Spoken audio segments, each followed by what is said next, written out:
Padamu ya Bapa.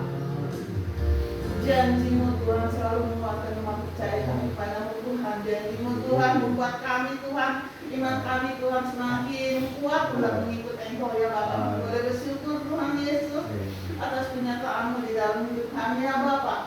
Engkaulah penyelamat kami, menghibur kami, penolong kami Tuhan, untuk mengangkat kami Tuhan pada saat kami jatuh. Kami boleh bersyukur Tuhan.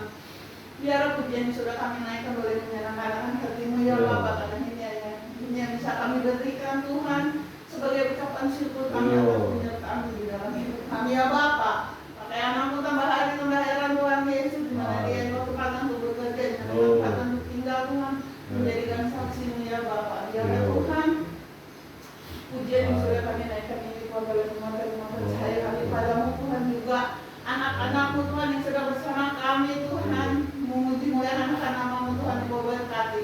Apapun pergumulan mereka, berikan mereka jalan keluar Tuhan. Di dalam Tuhan keputusasaan mereka, berikan pengharapan Tuhan Yesus. Yang sakit Engkau sembuhkan Tuhan. Di dalam pencobaan Engkau berikan kemenangan ya Bapa. Karena Engkau harapkan kami ya Bapa. Biarlah Tuhan Yesus berikan kami hati yang setia Tuhan, di mana kami berada, walau apapun yang terjadi Tuhan, agar kami senantiasa mengucap syukur kepadamu Tuhan. Terima kasih kami naikkan ucapan syukur kami hanya kepadamu ya Bapa. Pada sebentar kami akan mendengarkan firman-Mu Bapa yang hamba-Mu Tuhan pada hari kelahiran, sembunyikan di belakang salib-Mu ya Bapa. Berfirmanlah Tuhan, kami siap untuk mendengar ya Bapa. Karena tiada janji Tuhan selain janji yang ada padamu ya Bapa. Boleh janji-Mu boleh digenapi dalam hidup kami melalui firman-Mu ya Bapa. Terima kasih ya Bapa. Kami akan mendengarkan firman-Mu, ajar kami duduk berdiam di bawah kaki-Mu ya Bapa. Pakai kami semua menjadi umat-Mu ya Bapa. Hanya padamu saja Tuhan Yesus yang hari ini kami sudah berdoa di mengucap syukur. Haleluya. Haleluya. Puji Tuhan, pada saat ini kita boleh kembali bersama-sama memuji Tuhan dan belajar dengan firman Tuhan. Amin. Saudara sehat? Amin. Saya yakin dan percaya kita bukan saja sehat jasmani, tapi juga sehat rohani. Dan bukan saja sehat rohani, tetapi juga iman kita juga menjadi iman yang sehat. Amin. Sebab saat iman kita sehat, tidak menghadapi segala persoalan, maka itu dapat kita sanggup hadapi. Bukan berbicara tentang suka atau tidak suka, bukan berbicara tentang nyaman atau tidak nyaman, tetapi saat kita boleh mengikut Tuhan, itu berarti tidak menyerahkan kehidupan kita, dan kita tahu hidup kita ada dalam tangan Tuhan. Amin. Itu sebabnya jangan kita merasa gentar, sebab iman itu yang terutama. Sebab itu orang yang mengambil keputusan, mereka mau dibaptis, mereka ikut Tuhan, mereka mengambil keputusan untuk sungguh-sungguh. Dan itu bukan berdasarkan atas segala pengetahuan, tapi berdasarkan iman yang bekerja dalam segala setiap hati. Sebab dengan iman kita percaya kita akan diselamatkan. Dan dengan iman juga kita akan melakukan dengan segala perbuatan kita. Itu sebabnya kita akan membaca satu pesan dan pada Rasul Paulus kepada sidang jemaat yang ada di Filipi. Filipi pasal yang kedua. Kita akan membaca bersama-sama ayat yang ke-12 sampai ayat yang ke-13. Dan dapat kita sama-sama bangkit berdiri ya. Persilakan di bawah. Bangkit berdiri. Yang tidak bawa kita cukup menyimak, tapi punya kita baca dengan suara yang besar. Sudah dapat? Oke, kita akan membaca dalam Filipi pasal 2 ayat ke-12 dan sampai 13. 3, 2, 1. Hai saudara-saudaraku yang kekasih, kamu senantiasa taat. Karena itu tetaplah kerjakan keselamatanmu dengan takut dan gentar. Bukan saja seperti waktu aku masih hadir, tetapi terlebih pula sekarang waktu aku tidak hadir. Karena Allah lah yang mengerjakan di dalam kamu baik kemauan maupun pekerjaan menurut kerelaannya. Terima kasih. Saudara, kita melihat bahwa ini adalah suratannya Rasul Paulus. Dia menulis surat waktu dia ada di Roma sana sebagai orang tawanan. Dan dia adalah orang tahanan di rumah. Sebab apa? Sebab dia yang merasa diperlakukan tidak adil sebagai warga negara Rom itu waktu dia disiksa, dia bilang bolehkah seorang warga negara Rom disiksa? Akhirnya para saudara takut, lalu ditanya oleh pemimpin, bagaimana kita menaikkan ke atas? Kami naik banding katanya. Itu sebabnya Rasul Paulus dibawa ke Roma dan dia menulis surat. Dan di antara surat yang ada di Filipi yang menjadi ayat tekanan kita berkata yaitu, hai saudara kekasih, kamu senantiasa taat. Karena itu tetaplah kerjakan keselamatanmu dengan takut dan gentar. Jadi Rasul Paulus menginginkan ada atau tidak ada dia, semua tetap patuh dan taat kepada Tuhan. Amin. Sebab Rasul Paulus hanya sebagai mikrofon. Rasul Paulus tidak menjamin keselamatan, tapi dia hanya sebagai mikrofon yang akan menyebarkan suara itu, membawa semua orang mereka boleh lebih taat kepada Tuhan. Itu sebabnya saya tidak boleh mengerjakan sesuatu dengan begitu taat dan takut. Kadang-kala iman kita diuji, kadang-kala iman kita dipertaruhkan antara kehidupan dengan kematian. Antara kehidupan kita bagaikan telur di ujung tanduk. Goyang sedikit tanduk itu telur tidak kokoh dengan tegak berdiri, hancur sudah berkeping-keping itu telur. Itulah kehidupan kita. Tetapi ingin yakin, Rasul Paulus berkata supaya kamu tetap mengerjakan keselamatan. Sebab pada saat kita mengerjakan keselamatan sebagaimana Yesus berkata, hendaklah kamu setia sampai mati. Sebab apa? Sebab kesetiaan itu akan menjamin keselamatanmu. Dan kita melihat sekali peristiwa dalam buku Amos pasal yang ke-7 ayat yang ke-10. Amos dia hidup pada saat itu adalah pada raja yang keempat. Raja pertama adalah Saul, raja kedua adalah Daud, raja ketiga adalah Salomo. Dan di dalam kehidupan raja yang keempat adalah Rehabiam. Rehabiam ini adalah anak daripada Salomo yang meneruskan takhta. Tetapi itu sudah dinubuatkan oleh Nabi Samuel waktu Saul mempersembahkan korban tanpa ada imam. Sehingga Saul pegang itu bajunya terkoyak, maka kata Samuel, oh beginilah kerajaan akan terpecah menjadi dua. Sehingga pada zaman Salomo, Nabi juga bernubuat kepada Yerobeam bahwa itu akan menjadi raja. 10 suku akan kau pegang. Yang kedua suku itu turun garis keturunan daripada raja. Jadi Rehabiam itu saat itu masih ada 12 suku. Sehingga waktu Rehabiam ingin mengambil suara daripada rakyat, dia bilang bagaimana dengan pajak yang oleh ayahku perbuat. Saya bilang aduh terlalu mahal permohonan. Kata Rehabiam tidak, aku akan membuat yang menjadi lebih berat lagi. Dan Yerobeam pada saat itu dia diusir, dia mungkin dia lari. Sebab Salomo waktu mendengar bahwa kerajaan terpecah dan dia pegang 10 suku, maka Yerobeam mau dibunuh, sehingga dia lari ke Mesir. Dan waktu Rehabiam menjadi raja, orang mulai panggil lagi Yerobeam yang ada di Mesir, panggil lagi. Dan akhirnya karena mereka menyenangkan hati rakyat, Yerobeam menyenangkan hati rakyat, maka akhirnya Yerobeam diakui raja. Itulah sejarah kerajaan terpecah menjadi dua. Yerobeam bukan seorang raja, dan bisa baca bukan raja-raja tertawari. Nah itu sebabnya waktu Yerobeam menjadi raja, tapi rupanya dia karena sangat ingin menyayangi rakyat, maka dia boleh mengadakan perayaan yang bernama, yaitu pada perayaan Cap Go Pegwe. Ada perayaan di sana. Jadi itu sebabnya perayaan itu sudah ada ribuan tahun yang lewat. Makan kue bulan. Jadi waktu itu Rehabiam keluar semua harus pergi beribadah kepada Allah. Tapi yang berpikir, aduh nanti kalau pada pergi ke sana, nanti ada pada berbalik ini. Lalu boleh di pintu gerbang satu di sana dipasangnya rambut emas. Lalu di tempat satu dipasang lagi lembu. Jadi pas dia mau keluar dari pintu belakang, pintu depan, dia akan ketemu itu lembu emas. Sehingga mereka mengadakan penyembahan. Nih, gue itu ada dalam bulan ke-8. Sehingga akhirnya Yerobeam ini mulai terhasut dengan suara nabi. Dia mulai terhasut, maka nabi ini dia dengar suaranya Amos panas dia. Kenapa sih suara-suara yang selalu memojokkan Yerobeam, suara-suara yang sehingga dia mulai memfitnah. Sehingga kalau kita membaca dalam Amos pasal yang ke-7, Amos pasal yang ke-7 ayat 10, dia diusir.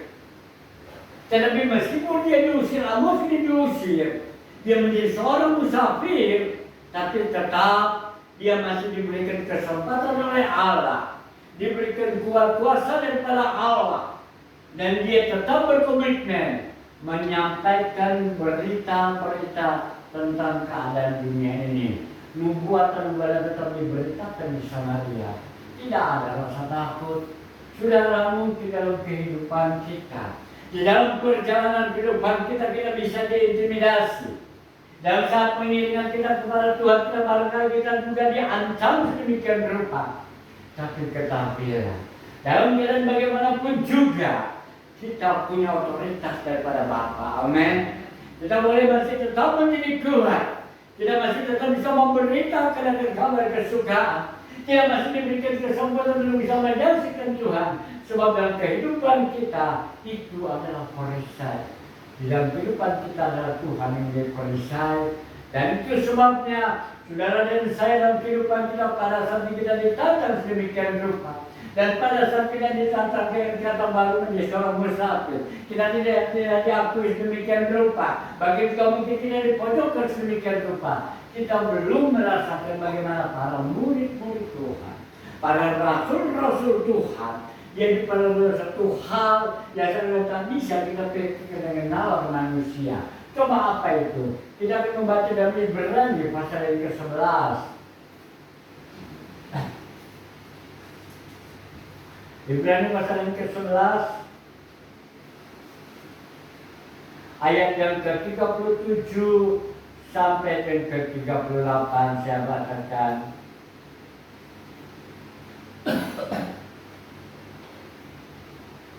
Mulai yang ke-36 dalam Ibrani pasal 11. Ada pula yang diejek dan didera, bahkan yang dibelenggu dan dipenjarakan. Mereka dilempari, digergaji, dibunuh dengan pedang. Mereka mengembara dengan berpakaian kulit domba dan kulit kambing sambil menderita kekurangan, kesesakan dan kesiksaan. Dunia ini tidak layak bagi mereka. Mereka mengembara di padang gurun dan di pegunungan, di dalam gua-gua dan celah-celah gunung. Dan mereka semua tidak memperoleh apa yang dijadikan itu.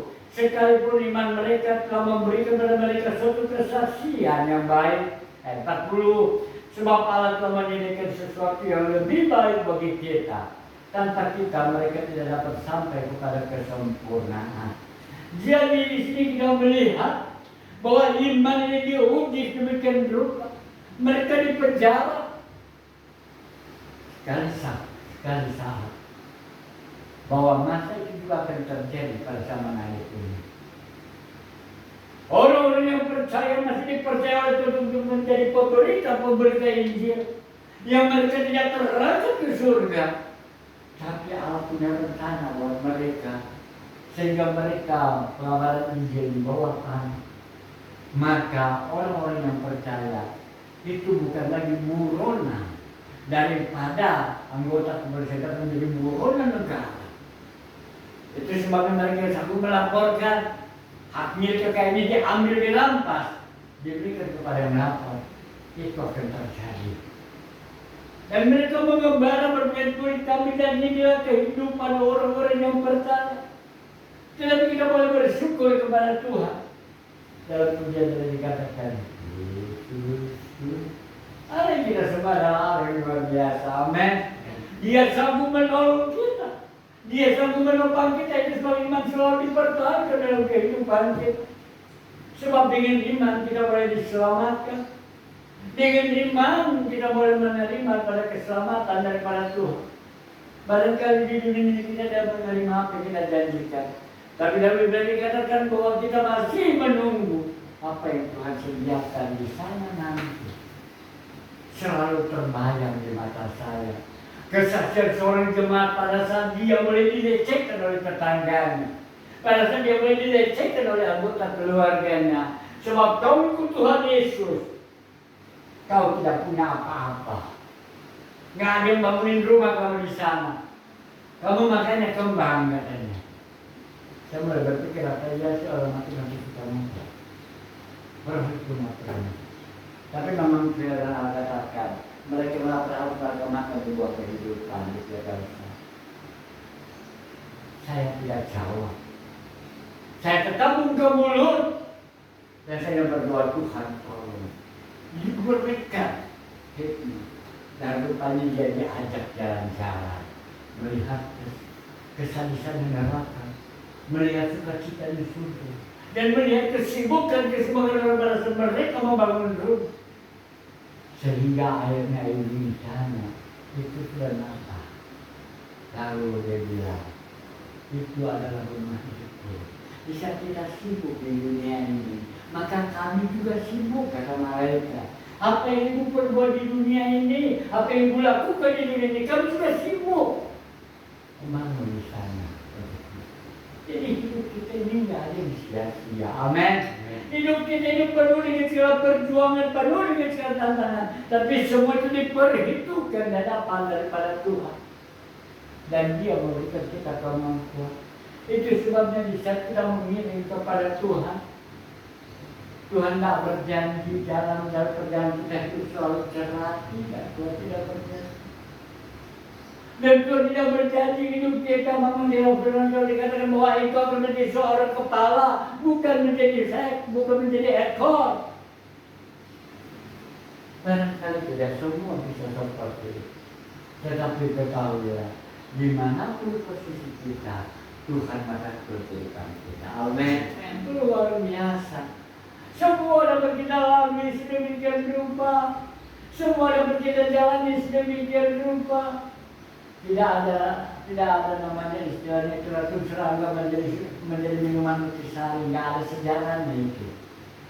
Tetapi bagi setiap orang yang percaya, mereka dikuatkan dari kemampuan. Saya ingat dua seorang yang suka bersaksi di sini. Dimana kalau hidup sama Tuhan dulu begitu susah, semakin susah. Rupanya apa? Sebab memang sebelum dia kenal Tuhan dia bebas berbuat ini itu. Setelah mulai kenal Tuhan, seakan mulai terkekang. Ini nggak boleh, itu nggak boleh, itu anaknya memberitahu. Tapi di hari kesaksian dia berkata, saya bersyukur kepada Tuhan. Tuhan telah memampukan saya. Amin. Itu kesaksian. Oh, yang ikut Tuhan tambah susah betul. Tapi di luar Tuhan juga ada jaminan itu nggak susah.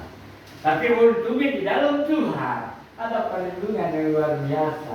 Itu sebab kita boleh bersyukur sebagai orang-orang yang sudah menerima, ambil keputusan, sudah mengambil keputusan, bahkan juga dalam pengambilan keputusan di dalam untuk maaf daripada keputusan itu. Maka perlu kita ketahui bahwa iman ini yang terutama. Sehingga orang tidak mudah lari ke sana ke sini, tidak mudah diombang-ambingkan. Sebab dalam 1 Korintus 13 ayat yang ke-11, saya bacakan 1 Korintus pasal 13 ayat yang ke-11. 1 Korintus pasal 13 berkata, ketika aku kanak-kanak, aku berkata-kata seperti kanak-kanak, aku merasa seperti kanak-kanak, aku berpikir seperti kanak-kanak. Sekarang sesudah aku menjadi dewasa, aku meninggalkan sifat kanak-kanak itu. Wah, ayatnya waktu sekolahnya dapatnya satu pasal, satu ayat, satu pasal. Sama Mazmur 23, itu hukumnya apa? Dan saya bersyukur. Saya semua hafal, cuma ada koma yang tidak saya berhenti, saya langsung dibablasin hingga menjadi koma. Dan kembali Rasul berkata, ketika aku masih kanak-kanak, aku berpikir kadang-kadang udah buat ini boleh, boleh. Tapi setelah aku menjadi dewasa, aku meninggalkan sifat kanak-kanak itu. Sebabnya orang yang percaya kepada Tuhan, yang mengambil keputusan buat Tuhan, mereka yang sudah akhir balik. Jangan baru lulus SD udah ditawarin baptisan aja deh. Aduh, udah ngerti belum ini ya? Udah paham belum apa arti baptisan? Udah paham belum cara kamu mengambil keputusan arti kamu kontrak hidup? Sungguh-sungguh, tapi justru kalau orang yang sudah dewasa, maka dia mulai mengerti dan dia tidak mau mempermainkan iman. Amin. Itu sebabnya orang yang mengambil keputusan mereka dewasa. Dan yang nanti karena dewasa dia mengerti dan juga tidak gampang mudah terombang-ambingkan. Apapun segala persoalannya, bagaimanapun segala kendala dalam kehidupan. Dan yang kedua, mereka diarahkan untuk percaya tentang tahayul. Kita baca 1 Timotius pasal yang keempat.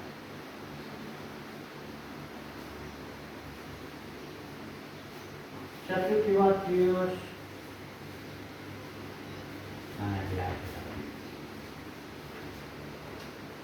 1 Timotius pasal yang keempat ayat yang ke-7. Tetapi jauhilah tahayul dan dongeng nenek-nenek tua, latihlah dirimu beribadah. Jadi percaya kita buat jauh-jauh. Sebab apa? Hidup kita sudah menjadi hidup yang baru, pandangan kita kepada Kristus, dan jangan sangkut pautkan dengan segala keadaan. Ingat, hati-hati. Setan hanya bisa mencuri, dia bisa membunuh dan membinasakan kehidupan iman percaya kita. Setan hanya bisa mengambil alih, tapi dia bukan sang pencipta. Jadi kalau lihat satu kejadian, yang benar kan? Benar sih, kamu nuruti sih kata jangan kita sangkut pautkan dengan hal yang demikian. Sebab hal demikian itu adalah cara mereka, cara kuasa kegelapan itu mengalihkan pandangan kita, sehingga apapun yang terjadi, maka itu berarti itu rencana dia.